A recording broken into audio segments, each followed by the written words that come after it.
Dans les derniers tomes du cycle 3, Velman et Gazotti ont semé des indices qui apportent une nouvelle dimension à l'histoire. À qui voudra les comprendre? Car, et si le monde des limbes était bien plus vaste qu'on ne l'imaginait? Et si le monde des limbes était un monde parallèle à la réalité? Yo, j'espère que tu vas bien, je te souhaite la bienvenue dans cette nouvelle vidéo théorie sur la BD Seul. Ce deuxième épisode de la série de vidéos sur l'univers de Seul aura pour but de vraiment bouleverser votre vision de la saga. On va parler de petits détails qui après réflexion induisent beaucoup. C'est une vidéo que je voulais faire depuis longtemps et on y est enfin. J'en dis pas plus sur son contenu, mais ce qui est sûr c'est que vous allez être surpris plus d'une fois. Bref, à tous les fans de Seul plongeons en quête de révélation, jingle c'est parti!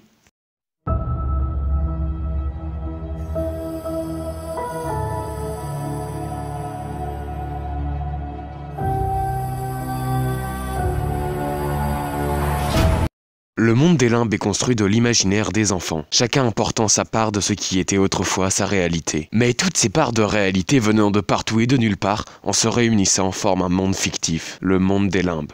Néosalem, les terres basses, les terres brûlées, les grandes forêts. Les limbes sont un monde en dehors de l'espace et du temps, totalement à part géographiquement. Enfin, c'est ce que dans un premier temps les auteurs veulent nous faire croire. Regardons le résumé du tome 11. Yvan s'est réfugié en Bretagne dans la maison de vacances de ses parents, du temps où il était vivant. Subtilement, cette phrase suggère un parallélisme entre le monde des vivants et celui des limbes. Tome 10. On a pour la première fois une carte des limbes. Comme je le disais, elle ne ressemble en rien à notre monde. Attendez, est-ce qu'on pourrait pas mettre juste cette carte à côté de celle de l'Europe? Ces frontières, ces îles, ces caps... Il y a un truc là, non? Regardez par exemple les îles danoises. On les retrouve sur la carte des limbes. Regardez maintenant sur la France les pointes bretonnes et normandes. Encore une fois, on les retrouve sur la carte des limbes. Vous pouvez faire le test avec plein d'autres éléments comme la pointe de Galice au nord-ouest de l'Espagne, ou la Grande-Bretagne. On peut retrouver facilement aussi la Belgique, le Luxembourg, les Pays-Bas. Bref, il n'y a aucun doute, la carte des limbes représente l'Europe. Oui, mais la France n'a plus du tout la même forme qu'elle a dans la réalité. Mais ça, Toussaint le dit lui-même, c'est à cause des terres basses qui transforment le monde des limbes. On y voit d'ailleurs comme une spirale qui tourne autour des terres basses de Fortville. Mais où se situe Fortville? Tout comme Néosalem, car ce sont des villes fictives. De plus, si les limbes sont identiques à la réalité, est-ce qu'elles font alors la taille de la Terre? Cela alors révolutionnerait notre perception de l'univers de Seul. Tant de questions qui seront débattues dans cette vidéo. Comme dit le maître fou, c'est maintenant que les choses sérieuses commencent. L'heure est donc aux révélations, c'est parti.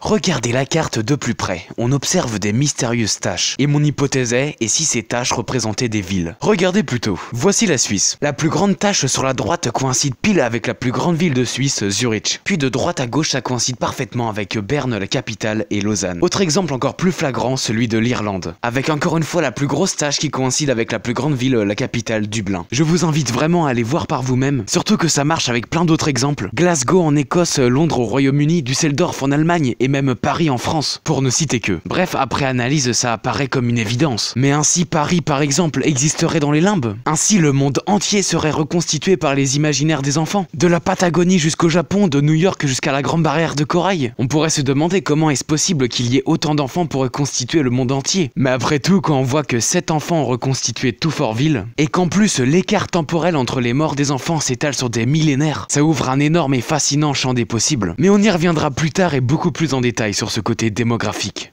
Avant d'en venir à Fortville et Néosalem, regardez une dernière fois cette carte et plus particulièrement au sud. La France et l'Italie n'est plus bordées par la Méditerranée. Il y a juste un petit bout de mer au niveau de ce qui est pour nous la localisation de la Corse. Mais sinon, c'est comme si la Méditerranée s'était asséchée. Il n'y a plus de golfe du Lion ni de mer Tyrrhénienne. Mais qu'est-ce que ça peut signifier? Moi tout de suite ça me fait penser à Zoé au tome 4 quand elle disait que la mer s'était rangée. Est-ce un assèchement des mers, une dérive des continents? Car à en voir les taches il y a des villes. Une dérive liée aux terres basses? À vos théories, mais justement parlons des terres basses. Car regardez une dernière fois cette carte. On voit vers le centre de la carte une tache en forme de cercle avec un point à l'intérieur. Je vous encourage à aller voir ça par vous-même parce que c'est pas évident à voir. Est-ce que cela ne représenterait pas la zone rouge avec le monolithe à l'intérieur? Et est-ce que cet anneau de vide entre le monolithe et la zone rouge ne représenterait pas quelque chose sur l'état de Fortville? Mais donc ce serait là que se situerait Fortville?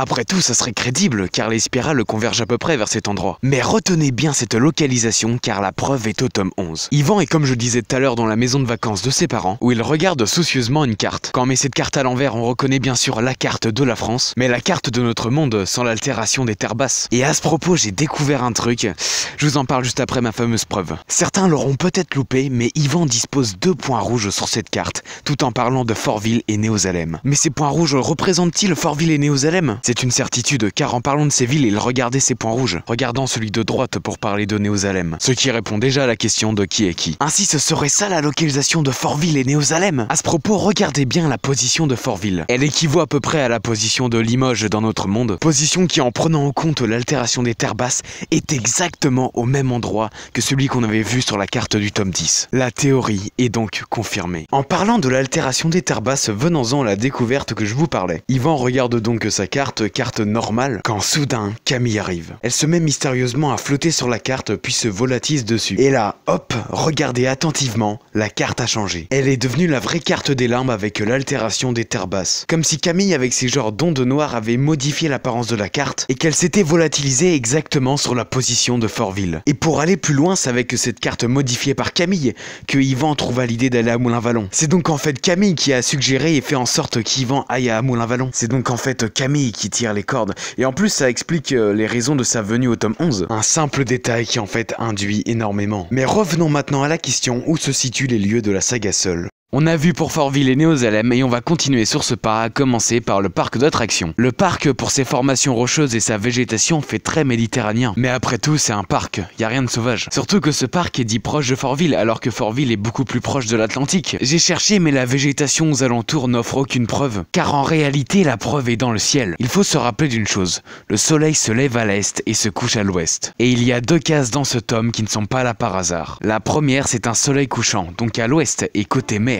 Et là, c'est un lever du soleil, donc à l'est, et regardez bien, c'est côté terre. Par conclusion, la mer est à l'ouest et la terre est à l'est. Ce qui est le cas de l'Atlantique et pas de la Méditerranée. On reviendra sur sa position dans le grand schéma final, mais passons maintenant à un autre lieu. Ce lieu, c'est ces fameuses montagnes que nos héros ont traversées pour aller à Néosalem, puis pour retrouver le maître fou au tome 9. Mais ces montagnes existent-elles dans notre monde? Vous l'aurez compris, la réponse est oui. Car pour aller de Fortville à Néosalem, il n'y a qu'à regarder la carte, il faut traverser le massif central. Je me disais quand même que ces montagnes avaient l'air vachement plus grandes que celles qu'on trouve dans le massif central, mais quand je vois par exemple le Puy-Marie, je me dis bah pourquoi pas. D'ailleurs, restons dans les montagnes et parlons de Moulin-Vallon. À en voir comment Yvan regardait la carte, pour moi il n'y a que deux options, les Alpes ou le massif central. Et après tout, pourquoi pas le massif central, car ce serait un village donc pas loin du chalet où Annette et Zéphyr ont laissé un mot. Nous verrons ça au tome 13. Avant d'en venir au schéma final, j'aimerais juste parler un petit peu de Néosalem. On l'a vu au tome 12, ce qui entoure Néosalem est vraiment un paysage méditerranéen. Chose qui confirme la théorie que Néosalem serait une localisation équivalente, disons, à Perpignan. Dites-moi ce que vous en pensez dans les commentaires, on va enfin pouvoir passer au schéma final de la première partie.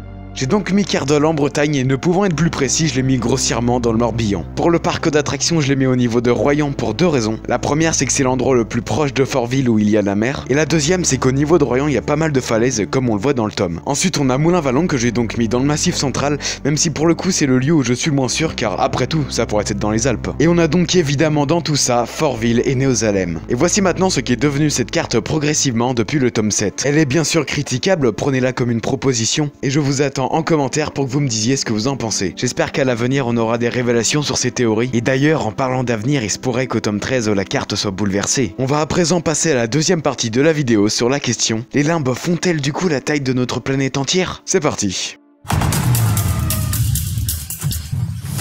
Ainsi donc, Néosalem serait la capitale d'un empire grand comme le monde. Car comment pourrait-il avoir d'autre empire que celui du bien et celui du mal? Sauf que comment une ville de 1000 habitants peut être la capitale du monde? Mais il y a un truc qui diffère dans les limbes, c'est la densité de population. Pour Fortville, une ville qui devait avoir au moins 500 000 habitants, si ce n'est plus, il n'en reste dans les limbes que 7 enfants. Aussi, pour illustrer ça, on a ces terres brûlées qui montrent à tel point les limbes sont vides. Et encore, on est en France car il faut compter que dans le monde, il y a des grands déserts humains. C'est pour ça que je dirais qu'on est en gros à environ un enfant pour 10 000 km². Ce chiffre va avoir toute son importance par la suite, mais avant j'aimerais faire une petite parenthèse sur cette notion de désert humain. Continuellement, des enfants meurent et transmettent aux limbes leur part de réalité. Ainsi, le monde des limbes est dans un recyclage temporel permanent. Du point de vue des enfants des limbes, le futur succédant au présent. Car chaque enfant est mort à une période de l'histoire donnée. Et on pourrait se dire qu'il doit avoir un énorme décalage entre le monde des vivants et le monde des limbes, le temps qui se recycle entièrement. Ainsi, le monde des limbes serait comme un monde en retard vivant dans le passé. Sauf qu'au final, ce décalage n'est peut-être peut-être pas existants ou du moins perceptibles. Car dans les lieux peuplés comme la France, les limbes vont se recycler rapidement. Et du coup on pourrait se dire que dans les déserts humains, il doit avoir un retard colossal. Sauf qu'à l'exemple d'un désert aride ou d'une forêt vierge, ça évolue très peu à l'échelle d'une vie humaine. En fait, pour l'exemple de la forêt vierge, c'en est même sa définition. Elle est inchangée et toujours comme elle l'était déjà il y a des millions d'années. Ce qui fait que ça change rien qu'elle ne soit pas recyclée puisque c'est un territoire vierge. À moins qu'on brûle ses forêts, qu'on étende ses déserts et qu'on fasse fondre ses glaciers. Petit message écolo de la vidéo. Il y a des choses plus importantes que le fric, comme la vie par exemple. La vie qui est le miracle de notre planète. Alors faudrait peut-être réfléchir 2 secondes des fois. Pour revenir à seul, il y aurait donc comme une proportionnalité avec les endroits qui changent le plus dans le monde des vivants, qui changent le plus dans le monde des limbes. D'ailleurs, cette notion de confrontation passé-futur a été déjà un peu montrée dans les tomes précédents et est grave intéressante. Entre l'ancienne et la nouvelle garde, mais aussi avec Terry qui joue avec des jouets du futur au tome 9. Je pense qu'on n'a pas fini d'entendre parler de cette notion de temps. Fin de la parenthèse et revenons à nos 10 000 km². Il y aurait donc un enfant pour 10 000 km². Sachant qu'il y a 148 millions de km² de terre émergée sur Terre, ça fait donc environ 14 000 enfants dans les limbes. Sachant qu'il y a 1000 habitants à Néosalem, ça fait donc un rapport de 1 sur 14. Ce qui est crédible quand tu vois que par exemple Berlin, 4,6 millions d'habitants, par rapport à l'Allemagne, 83 millions, ça fait un rapport de 1 sur 18. Donc après réflexion, techniquement, ça pourrait le faire. Mais à ça, il y a une objection. Tome 8, Diane dit que Néosalem est assez éloigné des terres basses pour devenir la nouvelle capitale de l'Empire. Sauf qu'à l'échelle du monde, Néosalem est tout sauf éloigné des terres basses. Elle n'est que si les limbes font seulement la taille de ce qui est représenté au tome 10 sur la carte. Alors finalement les limbes s'en tiendraient à la taille de cette carte, elles ne feraient pas la taille de notre monde? Eh ben ce serait pas logique non plus. Car regardez la carte, elle ne se rejoint pas, elle ne forme pas un globe. Ainsi le monde des limbes pourrait être plat. Alors comment seraient ses limites? Elles seraient à l'image d'Asgard, les mers tombant dans l'infini? Eh ben c'est impossible car regardez encore une fois la carte. Les terres continuent, comme si la carte continuait. Vous voyez donc tout le questionnement et le paradoxe de cette réflexion. Car d'un point de vue, Velman a dit qu'il s'en tiendrait aux personnages déjà existants, ou presque, pour pas trop se perdre car il y en a déjà un sacré paquet. Et qui dit extension de l'univers dit extension du nombre de personnages. Donc cet aspect de l'univers s'en tiendra à des allusions pour la saga principale. Et j'ai bien dit pour la saga principale, car à l'image du personnage de Ajza ou de Saul qui parlait en anglais, ça montre que Velman n'ignore pas cette dimension narrative. Il est donc temps de conclure. Quelle théorie préférez-vous? Première théorie, ce monde est plat à des limites et est purement fictif. Deuxième théorie, ce monde est parallèle à la réalité, mais à des limites formant un monde de la taille de l'Europe et qui est donc plat. Troisième théorie, ce monde est fictif mais fait la taille de notre globe. Et enfin, quatrième et dernière théorie, ce monde est parallèle à la réalité et forme un globe comme celui des vivants. Juste avant de terminer, j'aimerais ajouter une précision à propos de ce côté démographique. Car on pourrait se dire qu'il doit avoir bien plus d'enfants que cela dans les limbes, les différentes époques s'accumulant. Mais c'est là où justement la mort dernière régule. Enfin, serait-ce son seul rôle, serait-ce son seul sens? Pas sûr. Je vous invite donc à me dire dans les commentaires quelle théorie vous préférez. Nous allons devoir nous quitter car oui, c'est la fin de cette vidéo et j'espère qu'elle t'a plu. À cette série de vidéos viendra un troisième et dernier épisode, mais qui n'arrivera pas tout de suite. Car est prévu une vidéo théorie sur Seul tome 13 pour fin octobre. Les 3 plus folles théories sur Seul tome 13. Sinon pour la prochaine ce sera donc comme prévu mon top personnage. Donc pour ne pas rater ça, je t'invite à t'abonner. Sur ce, portez-vous bien, je vous dis à bientôt, salut!